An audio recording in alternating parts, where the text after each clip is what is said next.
Merhabalar, Elif'in mutfağına hoş geldiniz. Bugün sizlere Bulgaristan göçmeni komşumla birlikte yapmış olduğumuz yapımı çok pratik, harika bir yöresel lezzet.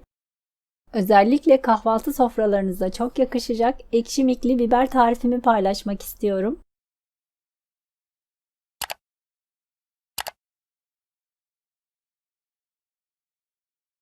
10-12 tane kadar kırmızı etli kapya biber kullanacağız bu tarif için.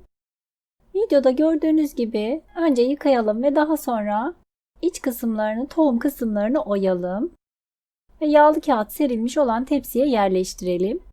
Daha sonra 250 derecelik ısınmış fırında yaklaşık 15-20 dakika kadar her iki taraflarını da çevirerek közlenmesini sağlayalım.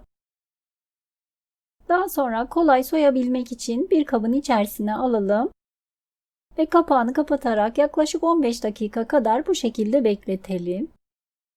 Ve biberlerimizin kabuklarını soyalım. Tüm biberlerimizi soyup hazırlayalım. Bir tabağın içerisine bir kase kadar ekşimik yani lor peynirini alalım. Üzerine yine yaklaşık bir kase kadar rendelenmiş kaşar peyniri, birkaç dal ince kıyılmış maydanoz ve yeteri kadar tuz ekleyip karıştıralım.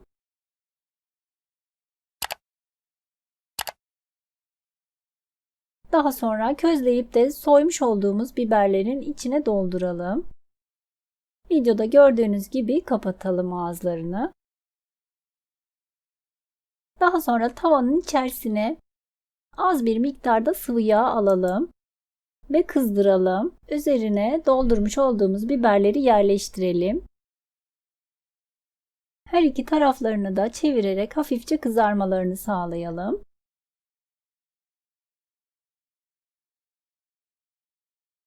Daha sonra sıcak sıcak servis tabağına alalım. Yapımı gördüğünüz gibi bu kadar pratik ve bir o kadar da lezzetli olan bu tarifi mutlaka ama mutlaka denemenizi tavsiye ediyorum. Hem kahvaltı sofralarınız için hem de meze olarak tüketebileceğiniz harika bir lezzet. Yeni tariflerimden haberdar olabilmek için kanalıma abone olup zil tuşuna basarak bildirimleri açmayı unutmayınız. Beğeni ve yorumlarınızı bekliyorum. Videomu izlediğiniz için teşekkürler.